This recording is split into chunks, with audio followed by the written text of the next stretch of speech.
विश्व का सबसे विनाशकारी युद्ध, महाभारत का कुरुक्षेत्र युद्ध। इतिहास में इतना भयंकर युद्ध केवल एक बार घटित हुआ था, जिसमें ना जाने कितने लोगों को अपनी जान गंवानी पड़ी थी। अनुमान है कि महाभारत के कुरुक्षेत्र युद्ध में परमाणु हथियारों का उपयोग भी किया गया था। वहीं जब जब महाभारत के भयंकर युद्ध की बात होती है तो महाभारत की रचना चक्रव्यूह की बात हमेशा होती है। इस युद्ध की सबसे बड़ी रणनीति थी चक्रव्यूह, जिसे भेदना लगभग नामुमकिन था। चक्रव्यूह, चक्र यानी पहिया और व्यूह यानी गठन, यानी पहिए के जैसा घूमता हुआ व्यूह चक्रव्यूह है। कुरुक्षेत्र युद्ध के सबसे खतरनाक रणतंत्र था चक्रव्यूह। यहां तक कि आज के आधुनिक जगत में भी चक्रव्यूह जैसा रणतंत्र से अनजान है। चक्रव्यूह या पद्मव्यूह को भेदना असंभव था। द्वापर युग में केवल 7 लोग ही ऐसे थे जो चक्रव्यूह को भेदना जानते थे, जिसमें भगवान कृष्ण के अलावा अर्जुन, भीष्म, द्रोणाचार्य, कर्ण, अश्वत्थामा और प्रद्युम्न भी व्यूह को भेदना जानते थे। जहां अभिमन्यु केवल चक्रव्यूह के अंदर प्रवेश करना जानता था, परंतु उसको पार कर उससे निकलना नहीं।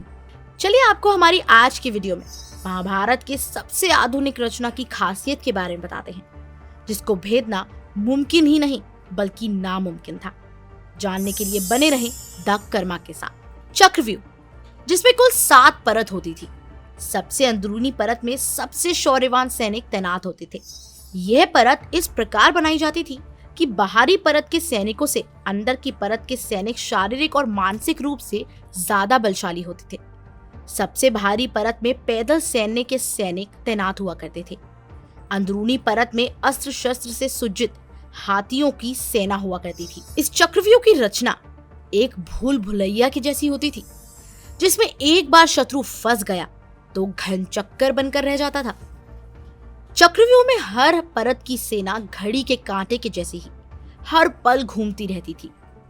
इसके व्यूह के अंदर प्रवेश करने वाला व्यक्ति अंदर ही खो जाता था और बाहर जाने का रास्ता भूल जाता था।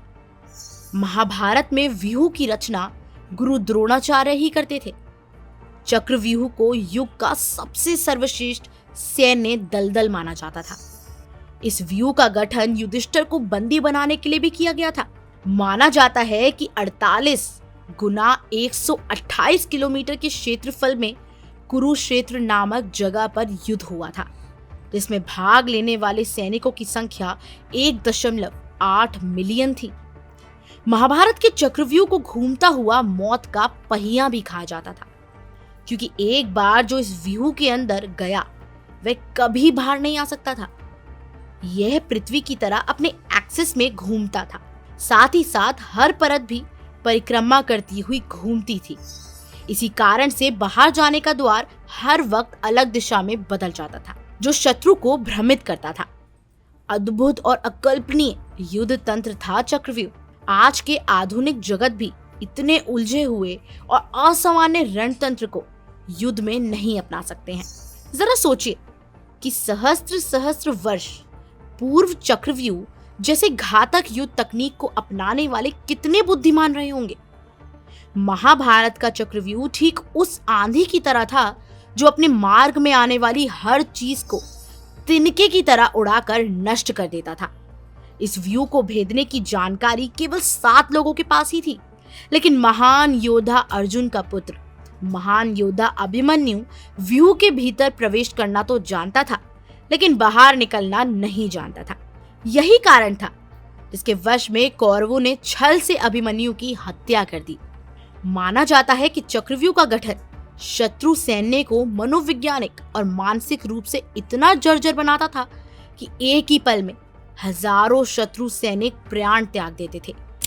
कृष्ण, अर्जुन, भीष्म, द्रोणाचार्य, कर्ण, अश्वत्थामा और प्रद्युम्न के अलावा चक्रव्यूह से बाहर निकलने की रणनीति किसी के भी पास नहीं थी। वहीं आपको जानकर आश्चर्य होगा कि संगीत या शंख के नाद के अनुसार चक्रव्यूह के सैनिक अपनी स्थिति को हर बार बदल सकते थे। कोई भी सेनापति या सैनिक अपनी मन मर्जी से अपनी स्थिति को बदल नहीं सकता था। सदियों पूर्व ही इतने वैज्ञानिक रीति से अनुशासित रणनीति का गठन करना सामान्य विषय नहीं था। महाभारत के युद्ध में कुल 3 बार चक्रव्यूह का गठन किया गया था, जिनमें से एक में अभिमन्यु की मृत्यु हुई थी, जिसके बाद केवल अर्जुन ने कृष्ण की कृपा से चक्रव्यूह को भेद कर जयद्रथ का वध किया था। दोस्तों, हमें गर्व होना चाहिए कि हम उस देश के वासी हैं जिस देश में सदियों से पूर्व के विज्ञान और तकनीक का अद्भुत दर्शन देखने को मिलता है। इसमें कोई संदेह नहीं है कि चक्रव्यूह ना भूत ना भविष्य के युद्ध की अद्भुत तकनीक को अपना सकता था। उससे पहले के काल में ना ऐसा युद्ध किसी ने देखा और ना भविष्य में कोई देख पाएगा। आपको बता दें कि ये अद्भुत तकनीक का दृश्य आपको आज भी देखने को मिल जाएगा। मध्य प्रदेश और कर्नाटक के शिव मंदिर में आज भी चक्रव्यूह बना हुआ है। दोस्तों, आपको महाभारत की अकल्पनीय तकनीक के बारे में हमारी जानकारी कैसी लगी, हमें कमेंट्स कर जरूर बताएं। साथ ही वीडियो अच्छी लगी तो वीडियो को लाइक, शेयर और चैनल को सब्सक्राइब जरूर करें।